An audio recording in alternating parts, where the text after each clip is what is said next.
संत्रानगरीमध्ये नुकतेच आदर्श ग्रामपंचायतचे राष्ट्रपती पुरस्कार प्राप्त भास्करराव पेरे पाटील ही नाव पूर्ण महाराष्ट्रामध्ये प्रसिद्ध आहे। राष्ट्रपती पुरस्कारामुळे पूर्ण हे नाव पूर्ण जगातच प्रसिद्ध होत आहेत। आज या भास्करराव पेरे पाटील यांची प्रत्यक्ष भेट संत्रानगरीमध्ये झाली असता त्यांच्यासोबत आपण स्पेशली चर्चा करू। नेमकं सर, चुडामणी न्यूज पोर्टलतर्फे आपलं स्वागत सर।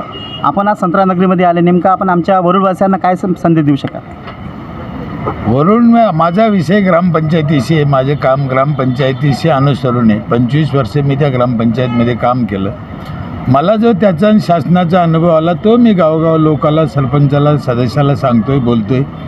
आज मी तुमच्या इथले माननीय भोयर साहेब आमदारांनी बोलवलं होतं की आमच्या तालुक्यातल्या सरपंचाला मार्गदर्शन करा, त्या निमित्ताने आलो होतो। गावगावच्या सरपंचांनी आपल्या गावचा विकास केला पाहिजे, 100% विकास केला पाहिजे। स्वच्छता, पाणी, ह्या गोष्टी, झाडं असले पाहिजे, पण सरपंचाला त्याचं ज्ञान नाही। आजकाल पैशाचा प्रॉब्लेम आपल्या देशात राहिला नाही, राज्यात, परंतु ज्ञान आणि नियोजन नाही आहे। सरपंचाला त्याचे अधिकारच माहीत नाही। अजूनही आम्ही ग्रामसेवक किंवा GRच्या फंदात गुंततो। GR म्हणजे ज्याला अक्कल नाही त्याच्यासाठी काढलेला कायदा, असं माझं मत आहे। ग्रामपंचायतीला, ग्रामसभेला GRची गरज नाही, माझं ठाम मत आहे। गाव ठरवून, ग्रामसभा ठरवून ते काम करू शकतो, तिथे पैसा खर्च करू शकतो, तिथून ते पैसा उत्पन्नही करू शकतो। पण पूर्वी आम्हाला अक्कल नव्हती म्हणून शासनाने काही कायदे ग्रामपंचायतीसाठी केले। ते काळ ठीक होता, त्या काळात ती गोष्ट लागू होती म्हणून ते ठीक होतं। आता सरपंच हुशार झाले, आता त्या गोष्टीत बदल करणं गरजेचं आहे। आणि सरपंचाला अभ्यास असेल तरच फॉर्म भरला पाहिजे, नाही तर फॉर्म नाही भरला पाहिजे, हे माझं ठाम मत आहे। आदर्श ग्रामपंचायत घडवण्याकरता, आदर्श ग्रामपंचायत घडवून नेमकं सरपंचांना तुम्ही काय मार्गदर्शन कराल? मी सांगितलं नाही, त्याने काम करावं। त्याच्याकडे वेळ असेल, त्याच्याकडे पैसा असेल, त्याच्याकडं ते बुद्धी असेल तरच त्याने फॉर्म भरला पाहिजे, उभं राहायला पाहिजे, नाही तर उभाच राहू नये। म्हणजे गावाला घेऊन मरणं, गावाचं पाप डोक्यावर घेणं आहे। ज्याच्याकडे हा वेळ आहे, भरपूर आहे, करायची कुवत आहे, ओळख पाळख आहे, अशा लोकांनी याच्यात भाग पडा। हे काय बापाचा सातबारा नाही की बाबा मीच कशासाठी मी 25 वर्षे केलं, एवढं राज्यात देशात नाव झालं, स्वतःहून सोडून दिलं। काय बार आपणच तिथे असावं असं काही नाही ना।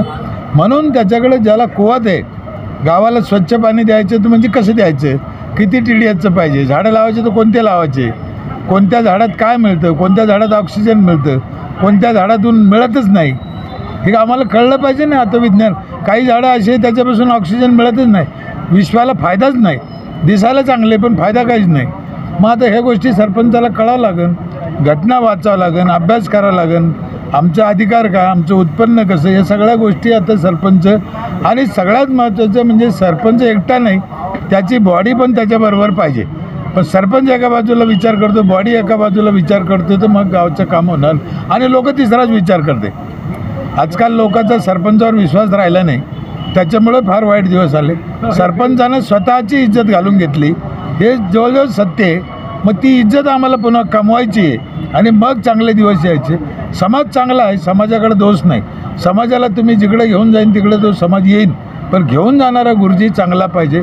आता हलकट गुरुजीची आम्हाला गरज नाही।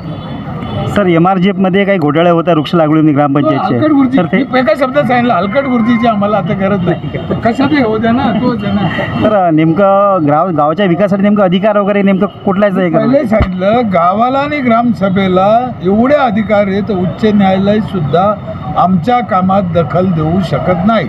पण आमचं काम योग्य पाहिजे आणि जनकल्याणाच्या, लोकांच्या हिताचं पाहिजे। तुम्ही म्हणून मी खात्यातून पैसे काढीन आणि देशी दारू पिऊन घेईन तर कोर्ट ऐकायचे नाही। तुम्ही जनकल्याणासाठी घेतलेले निर्णय शासनाला, उच्च न्यायालयाला, कायद्याला, घटनेला मान्याचे। तुम्ही कोणतेही घ्या, हे मी अनुभवाने सांगतो। माझ्या इथे अनुभवाने, माझ्या ग्रामपंचायतचा दरवाजा 5 लाखाचा आहे, जो महाराष्ट्रात कुठंच नाही, जिल्हा परिषदला नाही, पंचायत समितीला नाही, ग्रामपंचायतला नाही। त्याची किंमतच निघत नव्हती, यांच्याकडे ते नव्हतंच। पण मला घ्यायला कोणी रोखवलं का की तुम्ही हे दरवाजा घेऊ शकत नाही म्हणून? नाही, आमचा अधिकार आहे। मी काय सांगितलं, जिल्हा परिषद, पंचायत समिती, ग्रामपंचायत 28,000 ग्रामपंचायती आहे, पंचायत समिती आहे, जिल्हा परिषद आहे 35। कोणाकडे तो दरवाजा नाही, मी कसं बसवला?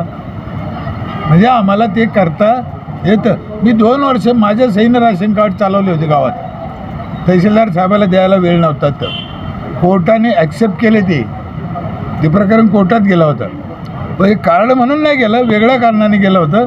पण कोर्टाने ते मान्यच केलं की बा सरपंचाने गावात वाद होऊ नये म्हणून राशन कार्ड वाटप केलं. लई चांगलं काम केलं. मग याच्यावर तुम्ही विचार करा.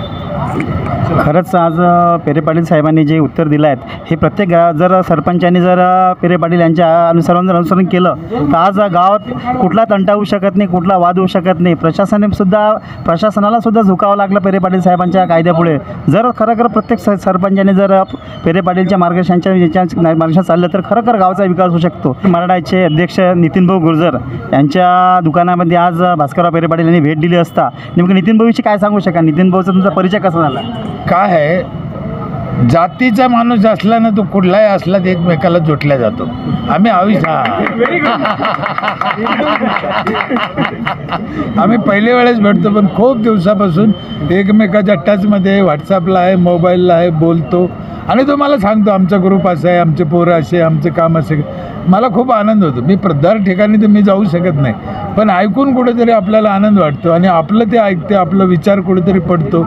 याचा अर्थ ते आणि त्यांचा ग्रुप हे आपल्या जातीचे एवढं मला कळतं.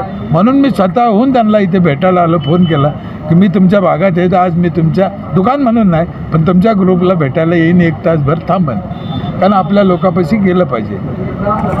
तर आमच्या इथे गावाला नदी आहे, चुळामण नदी. तर या नदीच्या विकासासाठी नेमकं कुठल्या ग्रामयोजना वगैरे आहेत का? खूप खूप खूप नदी खोलीकरण आहे, स्वच्छताकरण आहे.